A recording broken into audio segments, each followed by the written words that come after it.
Terima kasih.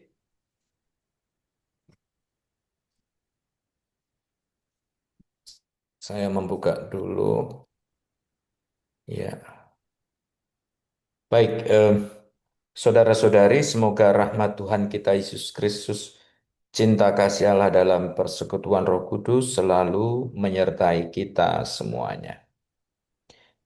Renungan kita hari ini, saya menawarkan tema yang sebetulnya sebuah pertanyaan, beriman atau beragama. Mana yang lebih diutamakan? Tentu dari sudut pandang Santa Faustina kita akan melihat sebaiknya atau yang ideal itu yang bagaimana.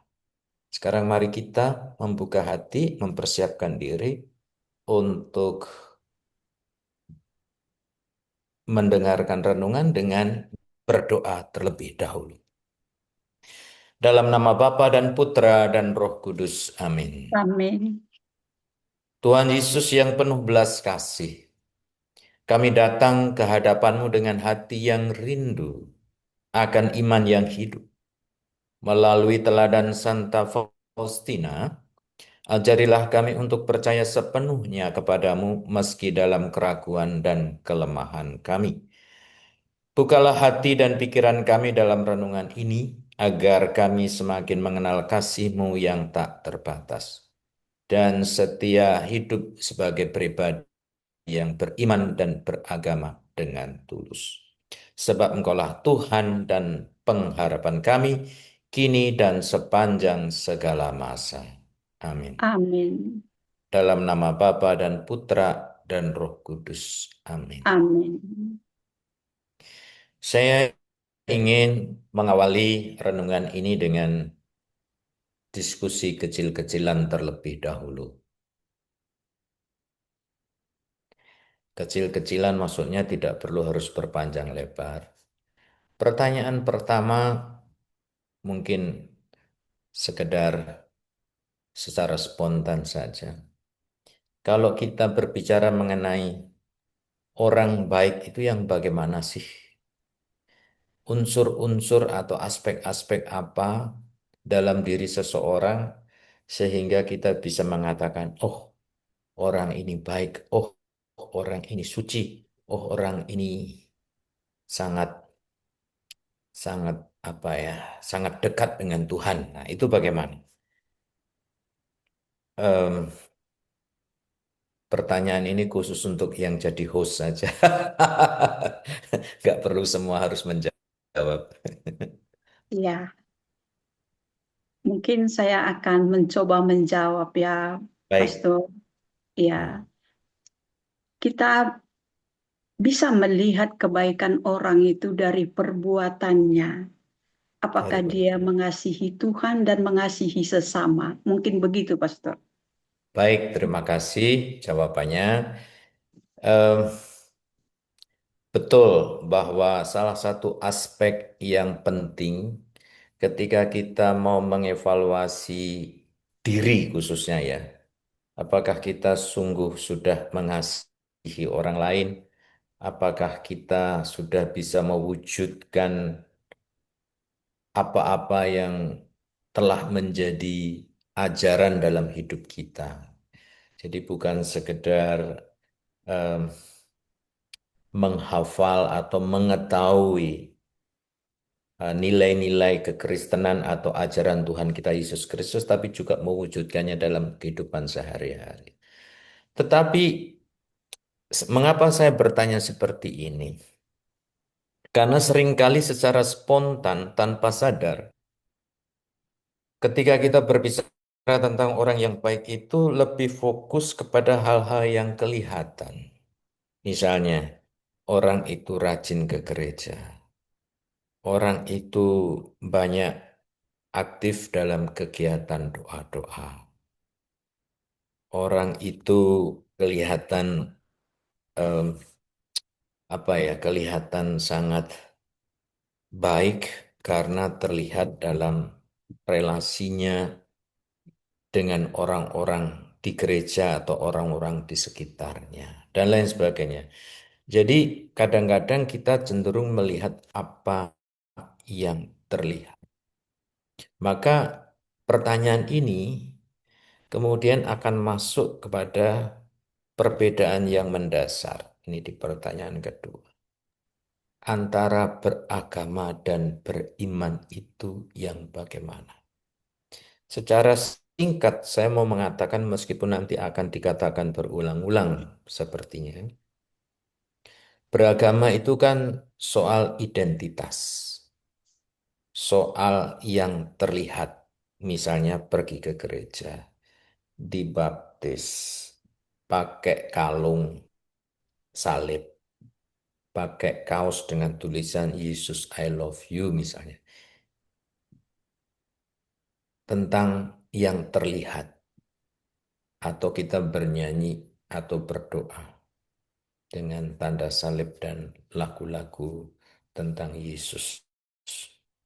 Tapi kalau beriman itu lebih dalam dari sekedar yang tadi saya sebutkan, yaitu soal bagaimana kita berelasi dengan Tuhan.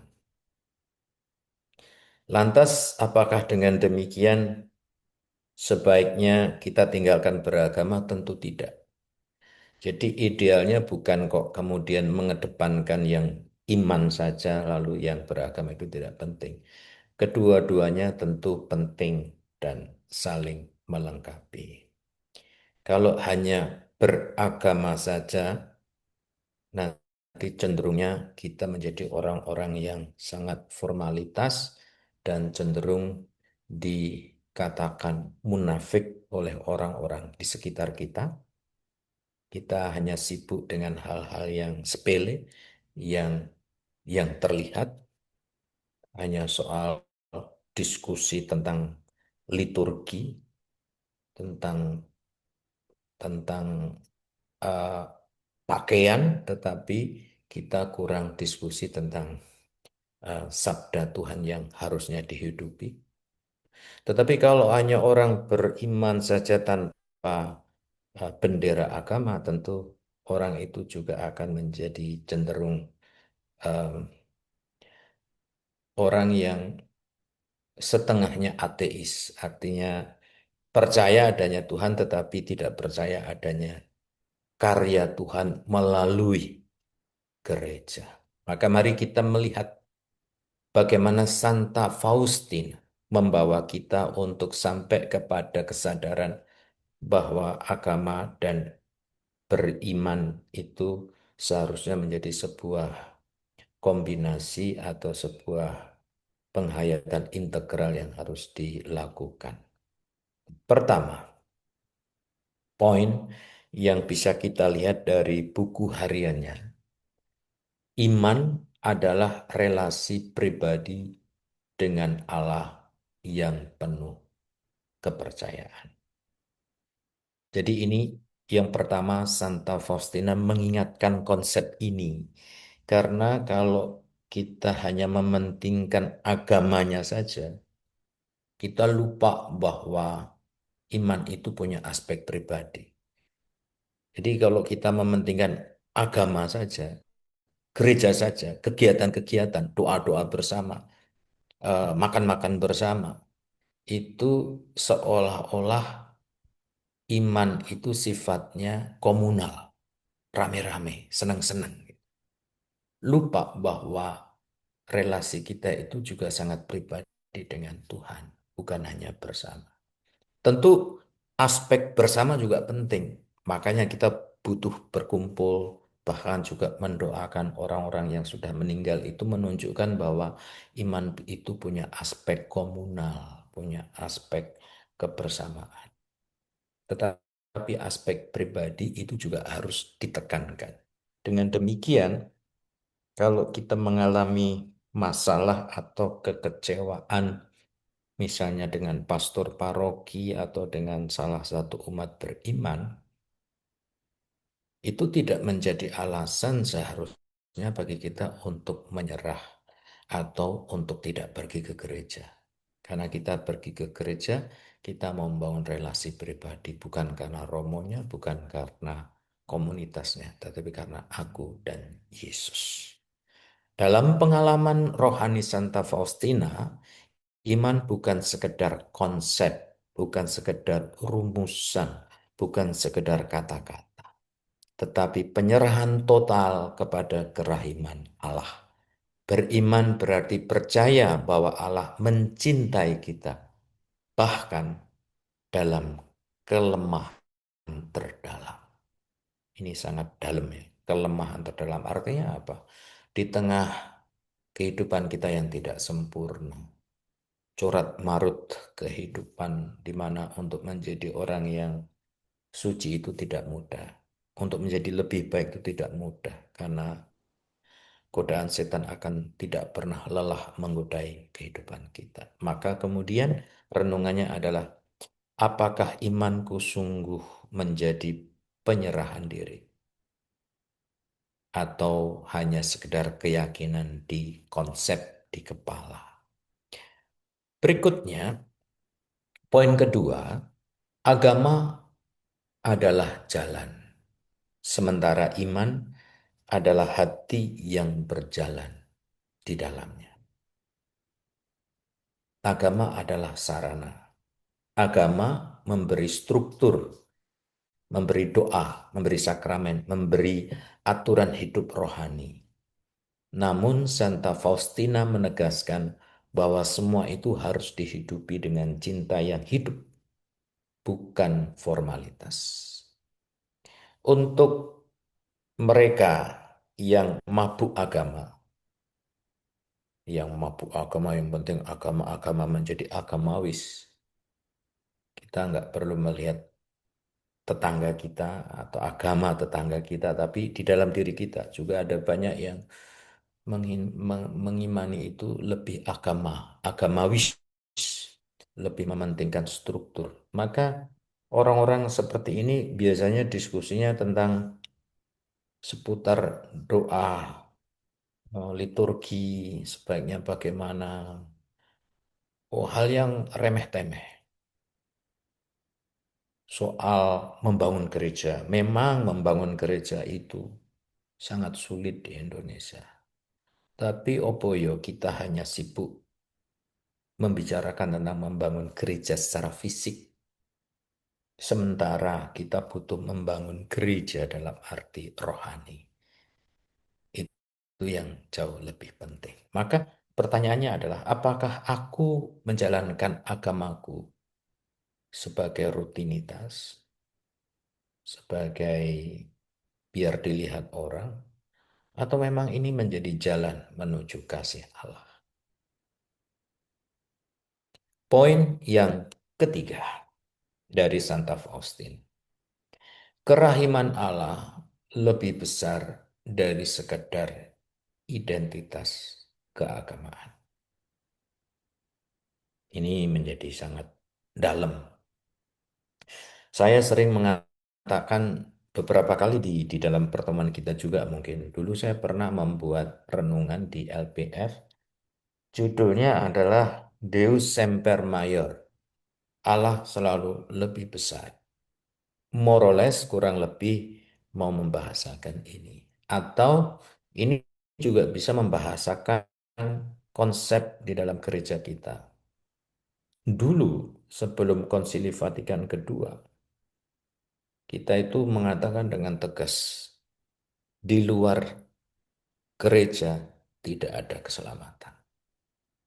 Jadi sangat jelas, keselamatan hanya di dalam gereja. Tetapi kemudian dalam perjalanan gereja, dalam permenungan bapak-bapak gereja, akhirnya kita menyadari bahwa kasih Allah jauh lebih besar daripada tembok gereja. Memang keselamatan masih tetap hanya di dalam Yesus Kristus. Tetapi roh Allah itu biarkan bebas terbang menembus tembok-tembok gereja. Dalam arti kasih Allah, apalagi kalau kita berbicara tentang Faustina, kerahiman Allah itu jauh lebih besar daripada sekedar identitas keagamaan kita. Maka kalau kita meyakini Allah itu Allah Maha Besar, Allah Maha Kuasa, Maha, Maha, Maha, Maha, maka tentu kita harus rendah hati mengatakan bahwa Allah bisa menyelamatkan banyak orang dengan cara dari apa yang lebih dari yang kita ketahui di dalam gereja. Bukan berarti kemudian kita mengatakan bahwa keselamatan hanya di dalam Yesus Kristus itu menjadi luntur. Enggak. Ingat bahwa di dalam Injil juga pernah dikatakan bahwa Yesus ketika para murid mengatakan itu orang-orang itu bukan pengikutmu, tetapi mengapa dia menggunakan namamu? Lalu Yesus mengatakan bahwa selama mereka ada di sisi kita, meskipun dia tidak menjadi anggotaku, tidak dibaptis dalam kelompokku, tapi mereka berkarya untuk aku, kurang lebih seperti itu. Maka Allah bisa menggunakan siapapun. Yesus bisa menggunakan siapapun termasuk orang-orang di luar tembok gereja untuk menyentuh orang lain menyadari bahwa Allah sangat mencintai manusia dan ingin agar semua orang diselamatkan. Dalam pewahyuan tentang kerahiman ilahi, Yesus menekankan bahwa yang utama adalah hati yang percaya dan bertobat, bukan sekedar label lahiriah. Maka sekali lagi, identitas itu penting memang. Tapi yang jauh lebih dalam adalah hati yang bertobat. Maka dalam perayaan Paskah kemarin saya melayani sakramen pengakuan dosa di sini di Roma. Itu kurang lebih nasihat-nasihat rohani saya itu sama. Sebelum perayaan Paskah, bahwa perayaan Paskah itu memang perlu disiapkan banyak persiapan, tapi persiapan yang paling indah itu bukan menyiapkan kor, menyiapkan liturgi, tetapi menyiapkan hati. Itu persiapan menyambut Paskah yang paling indah dibandingkan persiapan-persiapan yang lain. Maka renungannya adalah apakah aku merasa aman hanya karena identitas agama tanpa pertobatan hati. Nah, maka ini yang menantang kita. Selanjutnya, yang keempat, iman sejati melahirkan tindakan kasih. Bagi Santa Faustina, iman yang hidup selalu tampak dalam perbuatan belas kasih kepada sesama. Sekali lagi, kasih yang diwujudkan. Maka apakah imanku mendorong aku untuk lebih sabar, mengampuni, dan mengasihi? Itu tantangan bagi kita semuanya. Berikutnya, yang terakhir, ritual agama tanpa iman bisa menjadi kosong. Mirip dengan poin yang keempat, intinya iman tanpa perbuatan, seperti kata Santo Paulus, adalah mati atau percuma. Faustina sering menekankan pentingnya keheningan batin saat berdoa. Tanpa iman, doa dan ibadah bisa menjadi sekadar kebiasaan luar tanpa perjumpaan dengan Allah. Em, Berbicara tentang doa memang gampang-gampang susah kalau saya boleh men-sharingkan ya. Di satu sisi tentu gampang-gampang karena yang paling penting adalah niat hati datang kepada Tuhan. Siapapun orang yang berpendidikan maupun tidak sama, tidak perlu teori, tidak perlu banyak eh, kemampuan IQ untuk itu. Tetapi di tengah dunia yang semakin disibukkan dengan banyak hal, untuk betul-betul bisa berdoa fokus memang tidak mudah. Dan itu bukan hanya dialami oleh para awam, tapi juga oleh kami, para romo dan suster. pengalaman saya pribadi itu, saya itu kalau kemana? Ke kapel pagi mau doa. Kalau misalnya jadwalnya 6:30, biasanya saya sejam sebelumnya mendahului yang lain. Eh, karena yang paling menyentuh bagi saya itu ketika kapel malah justru masih gelap, belum ada yang lain, belum pada datang. Nah, disitulah saya tetap dalam gelap-gelap itu. Saya duduk tanpa kata, pokoknya sekedar hadir di tengah sakramen Tuhan yang ada di dalam tabernakel. Itu saat hening seperti itu bagi saya sesuatu yang paling menyentuh. Bukan saat ketika para anggota komunitas berkumpul terus kita mendaraskan doa-doa. Tentu itu juga ya, tetapi yang jauh lebih penting justru ketika dalam kekosongan itu, di dalam kegelapan itu, aku merasa lebih dekat dengan Tuhan gitu. Baik, sorry saya salah, ada 6 poin tadi, saya pikir 5. Puncak iman adalah percaya kepada kerahiman Allah di tengah kelemahan.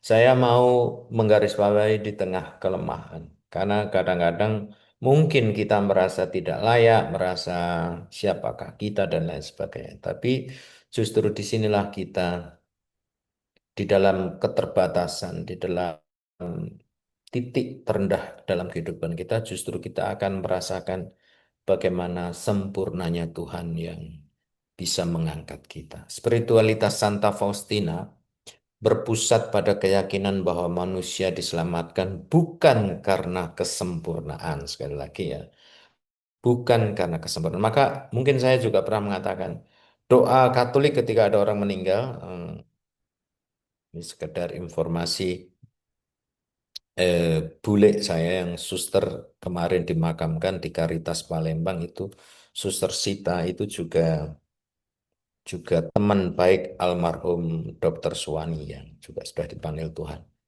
Itu bule saya. Nah, saya dengan keluarga atau kita yang pernah merasa kehilangan saudara-saudari kita, ketika berdoa sekali lagi doa Katolik bukan seperti doa tetangga kita, misalnya kita berdoa semoga arwah ini diterima di sisi Allah berdasarkan amal ibadah.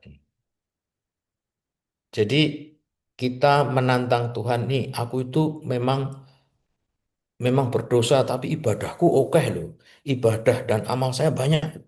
Tolong itu dipertimbangkan. Ya, itu bukan doa yang Katolik. Doa yang sangat Katolik adalah kita letakkan kerahiman Allah di atas segala-galanya. Kita tidak sempurna, kita tidak pantas. Kalau kita minta Tuhan menghakimi berdasarkan amal ibadah, sekali lagi kedosaan saya itu banyak dan amal saya hanya seujung kuku dari dari kedosaan yang begitu luar biasa. Maka good news-nya orang Katolik itu karena Allah kerahimannya tak terbatas sehingga memungkinkan kita yang tidak sempurna ini bisa diselamatkan. Jadi bukan menantang Tuhan dengan kebaikan kita. Maka renungannya apakah aku masih berani datang kepada Allah meski jatuh atau aku menjauh karena rasa bersalah. Teman-teman, saya ingin menyimpulkan benang-benang merah artinya poin-poin yang bisa kita renungkan lebih jauh. Dari masukan Santa Faustina, saya membuat beberapa poin ini dengan pertanyaan, lantas bagaimana wajah gereja kita? Gereja bukan institusi ya, tapi kita semua orang beriman di Indonesia, di lingkungan, di keluarga kita masing-masing. Wajah gereja kita itu bagaimana sih? Apakah poin pertama, apakah berwajah message atau messenger? Wah ini ya, ada istilah yang agak aneh. Saya mau katakan ini, kita semua dipanggil, kita semua diutus untuk bermisi. Nah karena bermisi itu kan kita membawa pesan, membawa message. Maka kita semua adalah messenger. Oke. Sementara message itu isi dari misi itu yang kita bawa. Nah, maka mana yang lebih penting? Message-nya atau messenger-nya? Messenger itu kita, kita yang diutus. Message adalah isinya, sabdanya, cinta kasihnya. Yang tidak lain tidak bukan, ya Yesus sendiri. Mana yang lebih penting? Nah, kalau wajah gereja itu wajah messenger, maka kita itu sibuknya adalah urusan membangun gereja. Urusannya soal liturgi. Wah, kurnya diperbaiki supaya lebih indah. Lalu soal pakaian, lalu soal apa lagi. Pokoknya yang identitas-identitas lahiriah itu. Sibuk urusan itu. Nah, maka kalau kita terlalu sibuk dengan itu, berarti kita lebih mementingkan gereja, kita, messenger. Lupa dengan sabda atau dengan messenger.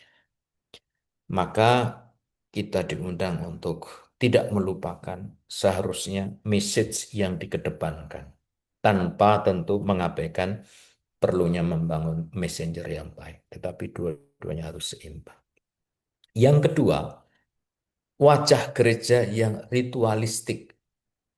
Semoga gereja kita, keluarga kita, paroki kita tidak berwajah ritualistik. Ritualistik itu sekali lagi hanya mementingkan doa, doa, doa, doa, pujian, pujian, pujian, tapi lupa untuk mewujudkan kasih.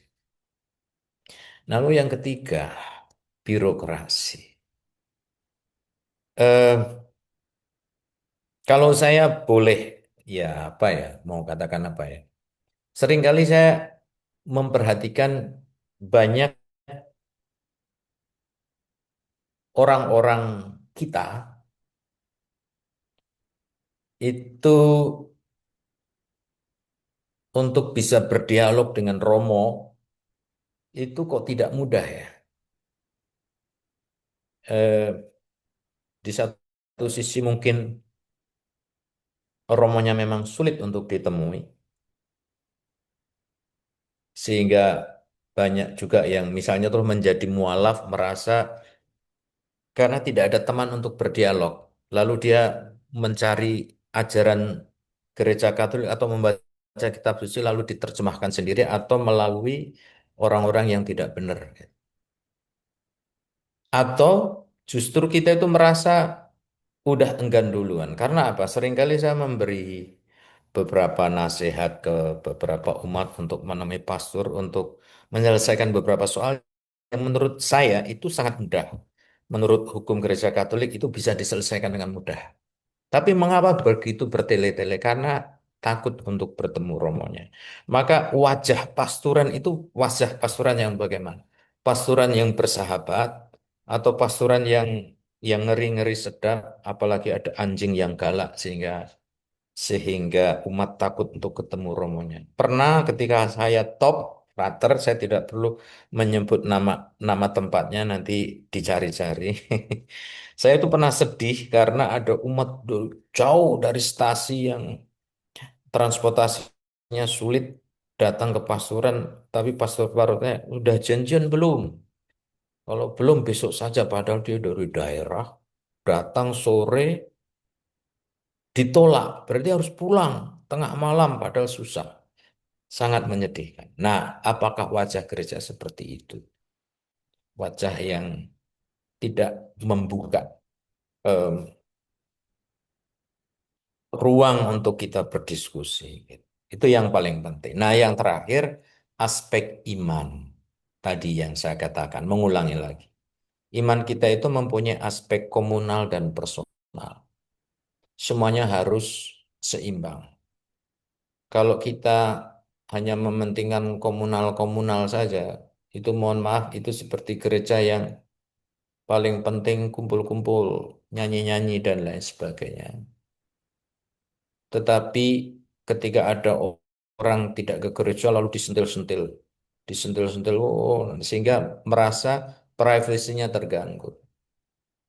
Maka perlu kita juga menghargai privasi orang. Maka gereja Katolik itu orang mau ke gereja atau tidak, kalau ke gereja syukur puji Tuhan, kalau tidak ya pasti tidak akan dikejar-kejar. Karena itu malah justru mengganggu sisi personal orang tersebut. Tapi kalau terlalu personal diri tanpa mau kumpul dengan yang lain, itu juga sesuatu yang tidak seimbang dalam hidup. Maka sekali lagi, mari kita menjadi orang yang bukan terlalu ekstrim di sisi kanan atau di sisi kiri, tapi orang yang seimbang antara bagaimana mengedepankan kebersamaan dan mengedepankan juga kebutuhan kita sendiri. Bagaimana memprioritaskan messenger atau message, Tuhan atau gereja. Maka kita diundang untuk menjadi bijaksana.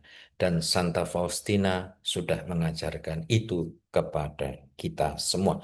Maka saudara-saudari, mari kita mohon berkat Tuhan dan kita tutup untuk selanjutnya kita berdoa yang lain. Marilah kita berdoa. Dalam nama Bapa dan Putra dan Roh Kudus. Amin. Tuhan Amin. Yesus yang Maha Rahim, kami bersyukur atas sabda dan terang yang Engkau berikan dalam renungan ini. Melalui Santa Faustina, Engkau mengingatkan kami bahwa iman sejati adalah percaya tanpa batas pada kerahiman-Mu. Kuatkanlah kami agar mampu menghidupi iman kami setiap hari, tidak hanya dalam kata, tetapi juga dalam tindakan kasih. Jadikan kami saksi kerahiman bagi sesama. Kami serahkan seluruh hidup kami ke dalam tangan-Mu, karena Engkaulah sumber iman dan keselamatan kami. Amin.